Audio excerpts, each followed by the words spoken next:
Selamat menunaikan ibadah sholat maghrib untuk Anda yang berada di wilayah Jakarta dan sekitarnya. Kita lanjutkan Sapa Indonesia Malam masih bersama dengan Bang Ferry Amsari dan juga Bang Abimanyu. Saya ke Bang Abimanyu. Jadi kalau tadi Anda katakan OCR, OMR, justru itu jadi kelemahan dari Sirekap. Padahal itu justru digadang-gadang jadi keunggulan dari Sirekap begitu.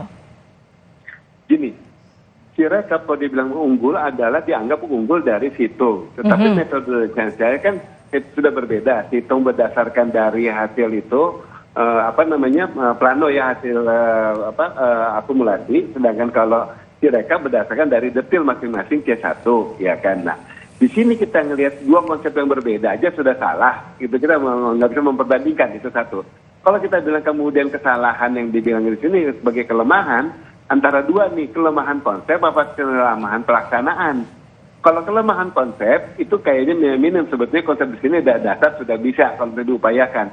Hanya saja kenapa ada teknologi secanggih IDR, kenapa tidak digunakan? Seberapa salahnya IDR itu sampai kemudian tidak mau dimanfaatkan sementara Sirekap menggadang-gadang suatu pembaruan, ya, itu satu. Yang kemudian kalau dibilang kesalahan, belum tentu sistemnya yang salah, bisa jadi sistem perekamannya yang dari daerah-daerah, dari masing-masing TPS ini yang kurang baik. Misalnya fotonya waktu dibikin gambarnya itu nggak kontras, kemudian gambarnya fotonya goyang dan lain sebagainya. Nah, yang kayak gini otomatis menjadi hasil yang kurang baik. Nah, karena itu kurang baik kemudian jadinya diciptakan untuk entry manual. Ini saya pertanyakan kenapa harus ada entry manual? Harusnya kalau fotonya belum baik, belum bisa dibaca sama OCR, harusnya ditolak saja, jangan dimungkinkan manual. Karena sejak ada manual berarti sudah ada dualisme data. Ini otomatis akan menjadi pertanyaan publik dan kemudian kalau ada yang kayak diskrepensi atau perbedaan angka akan selalu dituduhkan, dan yang menuduh pasti yang dirugikan, pihak yang dirugikan. Oke. Gitu. Saya ke Bang Ferry. Nggak bisa menganggap itu dianggap Sirekap yang lebih jelek, nggak begitu. Caranya kita lihat dari konsepnya dan kondisi-kondisi lapangan. Oke, saya ke Bang Ferry. Bang Ferry, jadi kalau penjelasan dari Bang Abimanyu artinya dari awal dari konsepnya aja udah salah. Harusnya ketika tidak bisa terbaca oleh sistem begitu, nggak usah diinput secara manual. Jadi terjadi disinformasi data. Jadi itu yang kemudian membuat ini sekarang menjadi semakin ramai. Jadi begini, dua upaya ini saling berkaitan untuk cek dan recheck informasi data di TPS. Satu, dia berbasis hitung manual berjenjang, satu foto sementara untuk rekapitulasi agar dia saling cross check mana yang tepat, mana yang salah. Ini juga bukan berarti Sirekap tidak bisa salah, pasti bisa salah, namanya juga buatan manusia. Tetapi ini dirancang untuk saling mengisi dan memastikan mana yang benar. Karena hitung manual berjenjang potensial disimpangkan, maka Sirekap harus muncul lebih cepat. Kalaupun Sirekap salah, manual berjenjang mampu membuktikan kebenaran fakta di lapangan. Itu tujuannya. Nah, masalahnya sistem ini dirancang secara teknologi dengan sesuatu dan banyak hal yang janggal. Contoh, Mbak Livi, itu per TPS kita kan cuma 300 suara. 6 suara cadangan. Kok bisa di dalam sistem Sirekap itu masuk angka 600, 700, 800.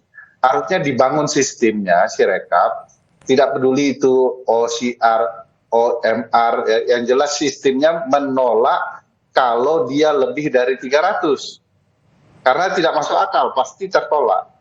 Jadi supaya publik bisa cross dan menemukan di mana yang salah. Apakah kesalahannya sistem atau manusia? Begitu data manual berjenjang dan Sirekap muncul berbeda, maka akan ada upaya pihak-pihak, terutama peserta, untuk memastikan kebenaran sehingga mereka bisa memastikan juga proses perlindungan suara publik. Nah, yang terjadi kan begini ya, ada kesan sistem ini main-main saja dan tidak dipertanggungjawabkan. Logika sistem itu juga aneh dan janggal. Akhirnya KPU cuma minta maaf. Itu lebih parah lagi menurut saya. Seolah-olah ini biasa saja, dan enteng mengatakan semua berbasis kepada hitung manual berjenjang. Kalau semua hal berbasis kepada hitung manual berjenjang, untuk apa teknologi ini? Habis-habisin duit. teknologi ini dibentuk untuk cross check manual berjenjang, begitu juga sebaliknya, agar tidak terjadi main mata. Nah ini masalahnya, kedua-duanya bermasalah. Satu angkanya menggelembung tidak jelas, satu dapat dihentikan kapan saja. Jadi saya ke Bang Abimanyu. Jadi kalau kondisinya sekarang kan si rekap ini salah baca berkali-kali sampai kemudian menyebabkan disinformasi dan harus ditutup grafiknya oleh KPU begitu yang jadi pertanyaan saya. Solusinya sebetulnya masih bisakah diperbaiki? Artinya dicari problemnya ada di mana sehingga kemudian tidak lagi muncul salah baca, angkanya seperti yang tadi Bang Ferry katakan yang jumlah harusnya 306 menjadi 600 sekian begitu. Salah-salah baca itu masih bisa diperbaiki nggak sih sebetulnya? Gini, saya mau beri juga biar clear dulu ya masyarakat bahwa saya telah membuat press release terkait dengan kelemahan-kelemahan Sirekap dengan berbasis dari BIMTEK-nya yang ada di YouTube. Itu ada BIMTEK mengenai implementasi Sirekap semuanya itu, dan kemudian saya sudah mengomentari sebelum pemilu. Okay. Jadi sengaja mengomentari sebelum pemilu, tujuannya agar apa yang saya utarakan, kelemahan-kelemahan tersebut, saya tidak seolah-olah saya menganggap itu lemah karena saya dari pihak yang kalah, umpamanya saya nggak ada pihak yang kalah, saya golput kok, jujur aja sama semua orang, saya golput, waktu itu saya nggak milih sama sekali. Tetapi sekarang setelah kalau umpamanya terjadi kayak gini, kemudian nanti tertuduhnya Sirekap, seakan-akan saya menjadi pihak yang kemudian ikut mempersalahkan Sirekap. Padahal secara konsepnya saja implementasinya sudah salah. Jadi saya bukan menganggap ini ada satu problem, kemudian ada interference dari pihak-pihak tertentu yang untuk melemahkan ya, gitu loh. Jadi secara konsep ini aja masih belum clear kenapa kemudian ini diterapkan. Itu yang menjadi tanda tanya. Jadi kemudian sekarang kalau kita ngelihat data dari 800.000 TPS itu kemudian serentak data tersebut harus masuk ke pusat, kemudian dibaca sama OTR dan kemudian ternyata pembacaannya salah, risiko tersebut akan sangat menjadi parah karena siapa yang bisa memeriksa data manual. Kalau sesuatu yang salah, itu kan tidak mungkin dibilang salah oleh sistem. Sistem hanya bilang tinggal antara terbaca atau tidak terbaca. Sedangkan yang tahu salah atau tidaknya itu nanti manual memeriksa antara data yang ada sistem dengan yang hitungan dari hitungan manual. Nah, dari sini otomatis nanti pada saat itu ada kesalahan kayak gini, kita mau menyalahkan yang siapa? Itu yang jadi suatu kelemahan kan. Nah, KPU sudah mengatakan jelas bahwa tetap Sirekap itu sebagai suatu alat bantu. Nah, jadi kalau kita sekarang kemudian bilangnya itu satu kelemahan dan ini sementara ini udah jelas jadi bilang alat bantu, ya sudah mau apa boleh buat. Cuma kalau saya berpikir dana yang sudah dikeluarkan dari APBN untuk membuat suatu sistem yang seakan-akan baru, seakan-akan lebih baik, tapi kemudian ternyata mengalami permasalahan yang kayak gini, sistemnya akhirnya sempat down, kemudian sempat grafiknya tidak dikeluarkan, dan ini dan itu. Berarti ada suatu kesalahan konsep yang kemudian tidak dipikirkan secara matang. Oke, gini deh. Meminta maaf, uang kita sudah hilang gitu loh. Bang Abimanyu, saya kan Anda pasti lebih paham soal ini. Yang jadi pertanyaan saya gini, ini kita masih punya tersisa waktu sampai rekapitulasi itu diumumkan oleh KPU. Masyarakat kan harus mengawal jalannya perhitungan ini. Yang jadi pertanyaan saya, masih bisa nggak ini dipulihkan secara cepat? Grafiknya harusnya bisa ditampilkan lagi sehingga kemudian tidak ada alasan ketika ini harus ditutup lagi oleh KPU dan tidak ditampilkan sampai rekapitulasi itu selesai.